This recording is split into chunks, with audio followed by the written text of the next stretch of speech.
जो आदमी दोज़ख से पार हो गया वो कामयाब है, जो आदमी जन्नत में दाखिल हो गया वो कामयाब है। हर एक आदमी को उस दोज़ख से पुल से गुजरना है। व इम मिनकुम इल्ला वारिदुहा काना अला रब्बिका हतमन मक़दिया। तेरे रब ने ये आखिरी फैसला कर दिया है और अटल फैसला है तेरे रब का कि हर एक को दोज़ख के पुल से गुजरना पड़े। যে ব্যক্তি জাহান্নাম থেকে বেঁচে গেল সেই সফল, যে জান্নাতে প্রবেশ করল সেই সফল। প্রত্যেক ব্যক্তিকে জাহান্নামের উপর স্থাপিত সেই পুল সিরাত পার হতে হবে। ওয়া ইন মিনকুম ইল্লা ওয়ারিদুহা কানা আলা রব্বিকা হাতমাম মাকদিয়া। অর্থাৎ তোমাদের মধ্যে এমন কেউ নেই যে তথায় পৌঁছাবে না, এটি তোমার রবের এক অটল ফয়সালা। इस दोज़ख से पुल से गुजर जाना कामयाबी है। इन दुकानों का, कारोबार का, तिजारत का चल जाने को हम सिर्फ कामयाबी नहीं समझ सकते। इस वास्ते हज़रत फरमाया करते थे कि असबाब कामयाबी अल्लाह जल्ल जलालुहु अम्मा नवालुहु ने सबको बराबर दिए हैं। असबाब कामयाबी व असबाब नाकामी कमी ज्यादती नहीं की किसी के साथ। हज़रत जी मौलाना यूसुफ साहब रहमतुल्लाह अलैह का बयान है। दो आंखें अल्लाह ने सबको बराबर दी हैं, दो कान अल्लाह ने सबको दिए हैं, दो हाथ अल्लाह ने सबको दिए हैं, दो पैर अल्लाह ने सबको दिए हैं। वजीर है उसके भी दो पैर हैं, वजीर आजम है उसके भी दो पैर हैं, फकीर आजम है उसके भी दो पैर हैं, वजीर आजम है उसकी भी दो आंखें हैं, फकीर आजम है उसकी भी दो। सबसे महल्ले का सबसे फकीर आदमी, उसकी आंखें कम नहीं होंगी, उसके हाथ कम नहीं होंगे, उसके पैर कम नहीं होंगे। ये अल्लाह तबारक व तआला ने सबको बराबर तक़सीम। এই পুল পার হওয়াটাই আসল সফলতা। কেবল দোকান বা ব্যবসার উন্নতিকে সফলতা মনে করো না। হজরত বলতেন যে সফলতার উপকরণ আল্লাহ তাআলা সবাই সে সমানভাবে দিয়েছেন। সফল হওয়া বা ব্যর্থ হওয়ার উপকরণের ক্ষেত্রে কোনো কম বেশি করা হয়নি। আল্লাহ সবাইকে দুটি চোখ দিয়েছেন, দুটি কান দিয়েছেন, দুটি হাত এবং দুটি পা দিয়েছেন। একজন মন্ত্রীরও দুটি পা, একজন প্রধানমন্ত্রী বা ফকিরেরও দুটি পা। সবার উপকরণ সমান। इन आज़ा का इस्तेमाल अगर जंगल में रहने वाला सही करेगा, अल्लाह कामयाबी खींचकर जंगल में लेकर जाएंगे। इन आज़ा का इस्तेमाल फौजों में रहने वाला, हथियारों में रहने वाला, रॉकेटों में रहने वाला, महलों में रहने वाला, दौलत में रहने वाला अगर गलत करेगा, अल्लाह नाकामी खींचकर लेकर आएंगे। कुरान इसको बयान कर रहा है। এই অঙ্গ প্রত্যঙ্গগুলোর ব্যবহার যদি জঙ্গলে বসবাসকারী কোনো ব্যক্তিও সঠিক পন্থায় করে, তবে আল্লাহ সফলতা টেনে জঙ্গলে নিয়ে যাবেন।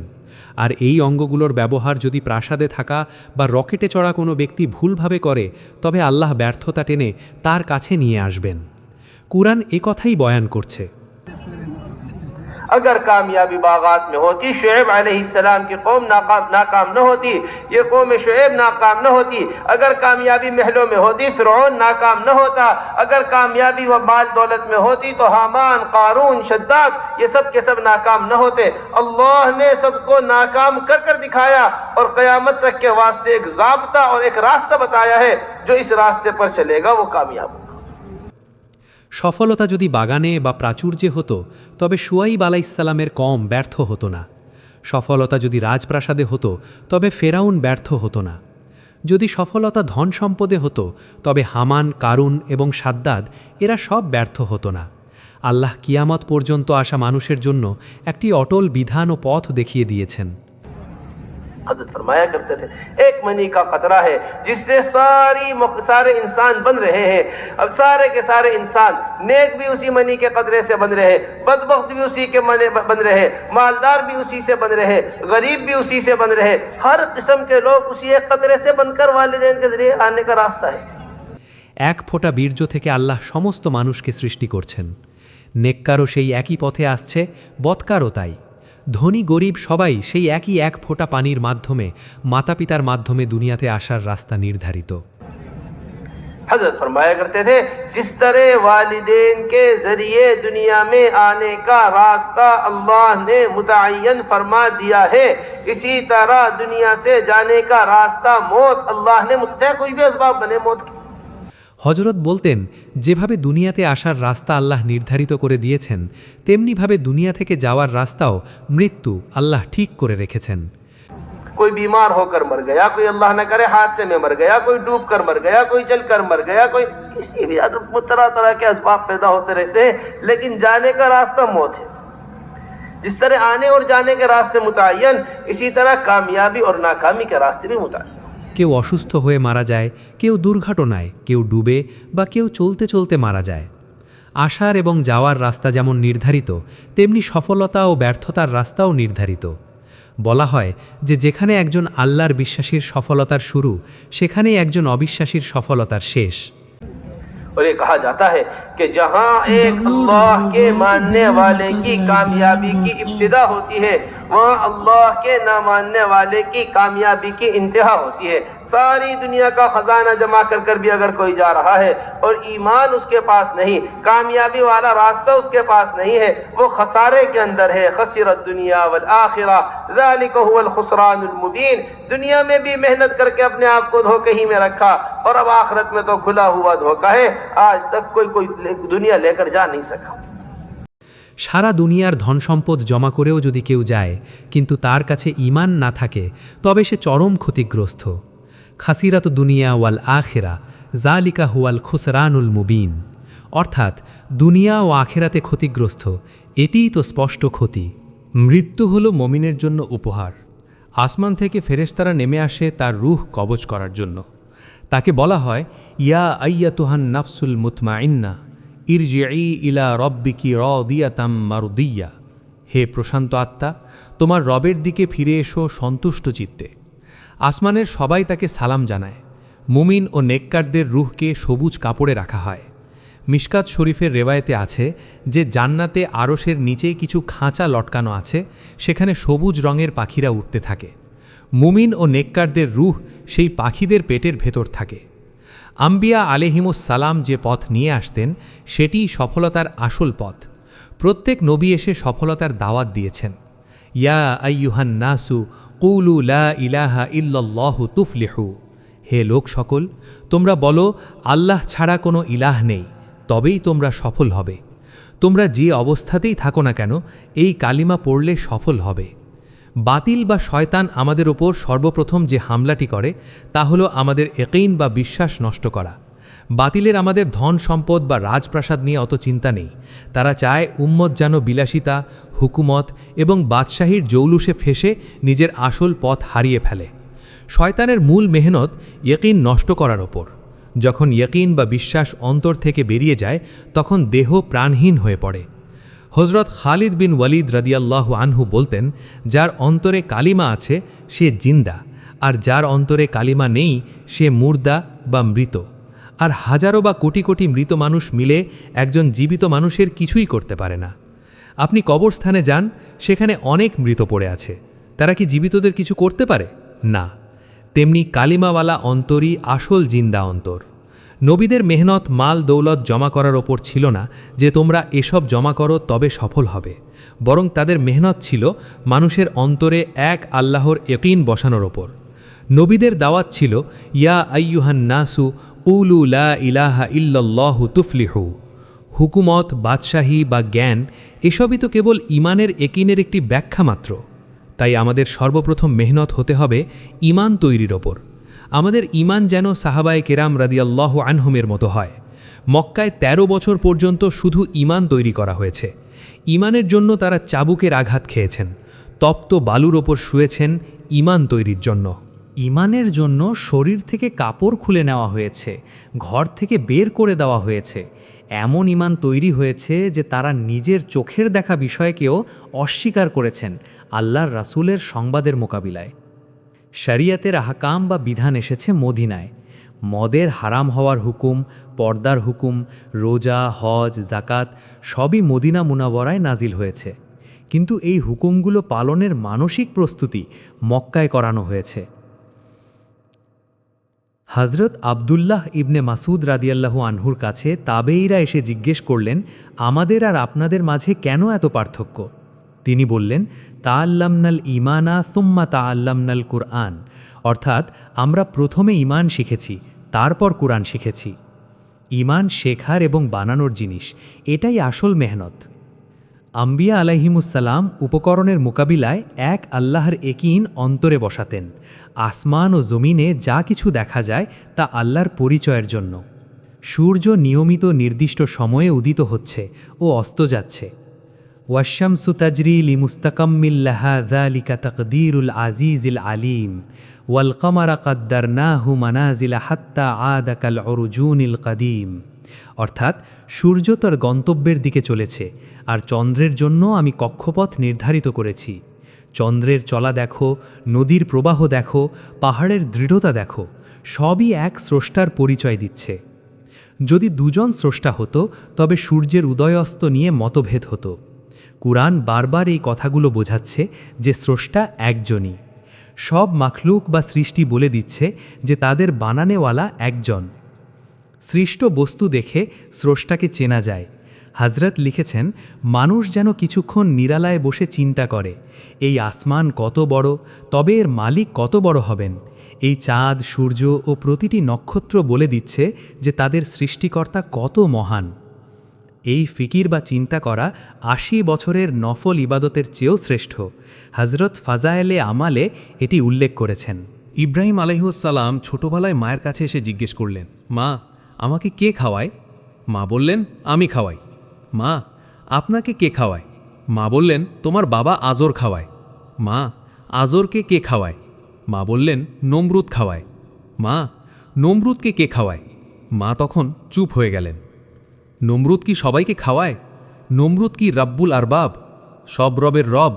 নাউজুবিল্লাহ।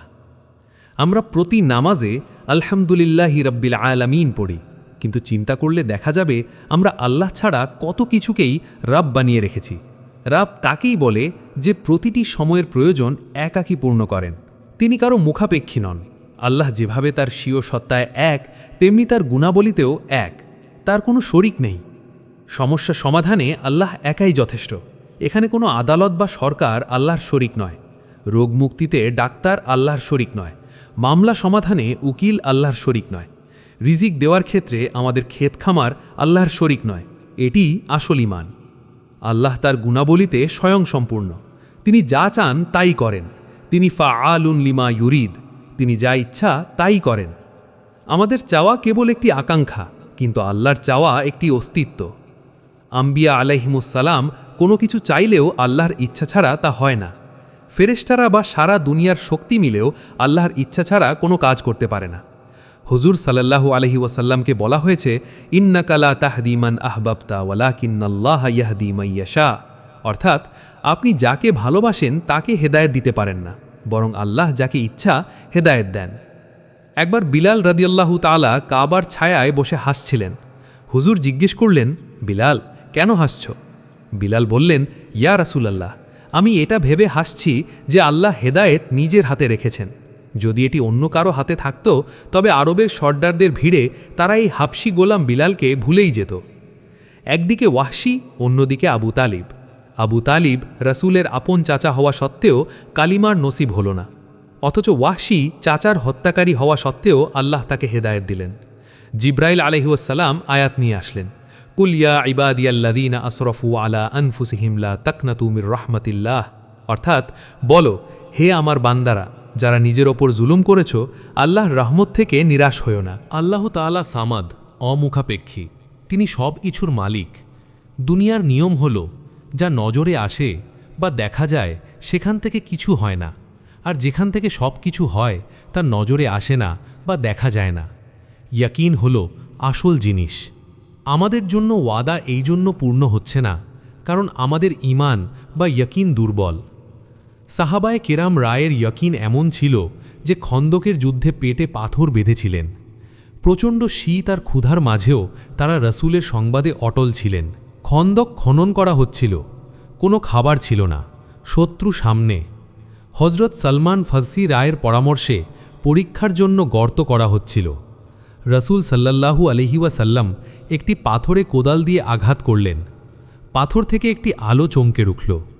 সলমান ফার্সিরা জিজ্ঞেস করলেন, ইয়া রাসূলাল্লাহ, এই আলো কিসের? রাসূল বললেন, প্রথম আঘাতেই আল্লাহ আমাকে পারস্যের লাল প্রাসাদগুলো মুসলমানদের দখলে যাওয়ার সুসংবাদ দিয়েছেন। দ্বিতীয় আঘাতে রোমের সাদা প্রাসাদ এবং তৃতীয় আঘাতে ইথিওপিয়া ও তুর্কি বিজয়ের সংবাদ দেওয়া হয়েছে। অথচ তখনকার অবস্থা ছিল পেটে পাথর বাঁধা এবং খাওয়ার বা ওড়ার কোনো ব্যবস্থা ছিল না। সাহাবায়ে কেরাম দুনিয়ার পেছনে দৌড়াতেন না। তারা রাসূল সাল্লাল্লাহু আলাইহি ওয়াসাল্লামের সংবাদের ওপর নিজের চোখের দেখাকেও অস্বীকার করতেন। তাদের আকল বা বুদ্ধি যাই বলুক, রাসূলের কথাই ছিল চূড়ান্ত। সুরাকা বিন মালিকের ঘটনা। হুজুর সাল্লাল্লাহু আলাইহি ওয়াসাল্লাম হিজরত করে মদিনায় যাচ্ছিলেন। মক্কাবাসী ঘোষণা করেছিল যে হুজুরকে ধরিয়ে দেবে তাকে 100 উট দেওয়া হবে। সুরাকা সেই উটের লোভে ঘোড়া দৌড়িয়ে হুজুরের কাছে পৌঁছে গেল। সুরাকা যখন হুজুরের কাছাকাছি পৌঁছালো, তার ঘোড়া জমিনে দেবে গেল। হুজুর বললেন, সুরাকা, আজ তুমি আমাদের ধরতে আসছো, কিন্তু এমন একদিন আসবে যখন আমি তোমার হাতে পারস্যের সম্রাটের বালা পরিহিত দেখব। একটি সামান্য বুদ্ধি কি তা কল্পনা করতে পারে? কাদেসিয়ার যুদ্ধে পারস্য বিজিত হল। কিসরার সমস্ত ধনসম্পদ মদিনায় আনা হল। আব্দুর রহমান বিন আউফ রা সারা রাত সেই মালের পাহারা দিলেন। হজরত ওমর রা সকালে সেই সম্পদের চমক দেখে বললেন, যারা কাদেসিয়ার যুদ্ধে লড়াই করেছিল তারা কতই না সত্যবাদী ছিল। তাদের ঈমান না থাকলে এই সম্পদ মদিনায় পৌঁছত না। এটি ঈমানের বিজয়। হজরত জারির বাজালি রা হীরা জওহরত ব্যবসায়ী ছিলেন। তিনি যুদ্ধলব্ধ সম্পদের পাহাড়ের মধ্যে শুধু একটি ছোট বাক্সের তালাশ করছিলেন, যার ভেতর মূল্যবান হীরা ছিল। তিনি বললেন, হে বাক্স, যদি আল্লাহর ভয় না থাকত তবে আজ সারা দুনিয়া জানত না তুমি কোথায় আছো। এই বিজয়গুলো উপকরণ বা মালের ওপর ছিল না, ছিল ইয়াকিনের ওপর। আকাল বা বুদ্ধিকে উপকরণের দিকে নেওয়া যাবে না, বরং রসুলের বাতানো আমলের দিকে নিতে হবে। একটি হলো নজর, অর্থাৎ চোখের দেখা, অন্যটি হলো খবর, অর্থাৎ ওহির সংবাদ। নজরওয়ালারা উপকরণের মোহে পড়ে থাকে। যারা শুধু নিজের নজরের ওপর চলে তাদের ইমাম হলো কুকুর আর বানর। তারা আগে প্রাণীর ওপর পরীক্ষা করে, তারপর মানুষের ওপর প্রয়োগ করে। কিন্তু যারা খবরের ওপর চলে তাদের ইমাম স্বয়ং রসুলুল্লাহ। রসুলের মাকাম বা অবস্থান এত উঁচে যে জিব্রাইল আলাইহিসসালাম সেখানে পৌঁছতে পারেন না। সিদরাতুল মুনতাহায় জিব্রাইল থেমে গিয়েছিলেন। জিব্রাইল আলাইহিসসালাম বলেছিলেন, এর এক কদম সামনে গেলে আমি পুরে ছাই হয়ে যাব। নজরের গণ্ডি সীমাবদ্ধ, কিন্তু খবরের গণ্ডি অসীম। আমরা জান্নাত দেখিনি, জাহান্নাম দেখিনি, এমনকি আল্লাহকেও দেখিনি, কিন্তু আমরা তার প্রেরিত সংবাদের উপর বিশ্বাস করি। সাহাবায়ে কেরাম রা নিজের নজরের মোকাবিলায় সংবাদের উপর বিশ্বাস করতেন। একবার রসুল সাল্লাল্লাহু আলাইহি ওয়াসাল্লাম এক বেদুইনের কাছ থেকে ঘোড়া কিনলেন। দাম ঠিক হলো, কিন্তু কোনো সাক্ষী ছিল না। পথে বেদুইন বেশি দামের অফার পেয়ে মিথ্যা বলল যে সে ঘোড়া বিক্রি করেনি। সে সাক্ষী চাইল। হজরত খুজাইমা রাদিয়াল্লাহু আনহু পাশ দিয়ে যাচ্ছিলেন। তিনি এসেই বললেন, ইয়া রাসূলাল্লাহ, আমি সাক্ষী দিচ্ছি যে রাসূল সাল্লাল্লাহু আলাইহি ওয়াসাল্লাম আপনার কাছ থেকে ঘোড়া কিনেছেন। হুজুর সাল্লাল্লাহু আলাইহি ওয়াসাল্লাম পরে জিজ্ঞেস করলেন, খুজাইমা, তুমি তো লেনদেনের সময় ছিলে না, তবে সাক্ষী দিলে কেন? খুজাইমা রাদিয়াল্লাহু আনহু বললেন, ইয়া রাসূলাল্লাহ, যে সত্তা আসমান জমিনের খবর দেয়, পরকালের খবর দেয়, আমরা তার উপর বিশ্বাস করি। তবে সামান্য একটি ঘোড়ার ব্যাপারে তিনি কেন মিথ্যা বলবেন? এটিই হলো ইয়াকিন। হজরত মৌলানা ইউসুফ সাহেব বলতেন, আমি আমেরিকা দেখিনি, কিন্তু কিছু লোক বলেছে তাই বিশ্বাস করি যে আমেরিকা আছে। তবে আল্লাহ এবং তার রসুলের কথা শুনে জান্নাত জাহান্নামের কেন বিশ্বাস করব না? কবরের ভেতর আমাদের জিব্বা আমাদের ঈমানের উপর ভিত্তি করে চলবে, মালুমাত বা তথ্যের ওপর নয়। ঈমান তৈরির মেহনতই আসল মেহনত। আল্লাহ মায়ের পেটে বাচ্চাকে একটি তার বা নাড়ির মাধ্যমে রিজিক পৌঁছান। সেই অন্ধকার কুঠুরিতে আল্লাহ বাচ্চার সব প্রয়োজন পূরণ করেন। দুনিয়াতে আসার পর আল্লাহ মায়ের বুকের দুধের মাধ্যমে রিজিক দেন। তারপর দাঁত ওঠার পর শক্ত খাবারের ব্যবস্থা করেন। আবার যখন বার্ধক্য আসে, দাঁত পড়ে যায়, আল্লাহ তখন আবার তরল খাবারের দিকে ফিরিয়ে নেন। পরিস্থিতির পরিবর্তনের কারণে আমরা আল্লাহকে ভুলে যাই। গর্ভকালে স্বামী স্ত্রী দোয়া করে, লাইন আতাইতানা সলিহান লানাকুনান্না মিনাশ শাকিরিন। যদি আমাদের নেক সন্তান দেন তবে আমরা শুকরগুজার হব। 9 মাস পর্যন্ত দোয়া চলে, সাদকা চলে, তওবা চলে। কিন্তু যখনই একটি সুস্থ সন্তান ভূমিষ্ঠ হয়, মানুষ মুহূর্তের মধ্যে আল্লাহকে ভুলে গিয়ে অন্যদের আল্লাহর শরিক বানিয়ে ফেলে। মিষ্টির প্যাকেট নিয়ে মানুষ ডাক্তারের কাছে দৌড়ায় আর বলে, ডাক্তার সাহেব, আপনি না থাকলে তো আমার স্ত্রী মারাই যেত, আপনিই তাকে বাঁচিয়েছেন। চিন্তা করুন, আমরা মুখ দিয়ে কি বলি? পরিস্থিতির মোকাবিলায় আমরা আল্লাহকে কত দ্রুত ভুলে যাই। আমলের উপর অটল থাকাই আসল ঈমান। হজরত আলী রাদিয়াল্লাহু আনহু একবার খুব অসুস্থ হয়ে পড়েছিলেন। লোকজন বলল, আপনি মদিনায় চলুন, সেখানে ইন্তেকাল হওয়া ভালো। তিনি বললেন, আমার সুস্থ হওয়া আল্লাহর ফায়সালা।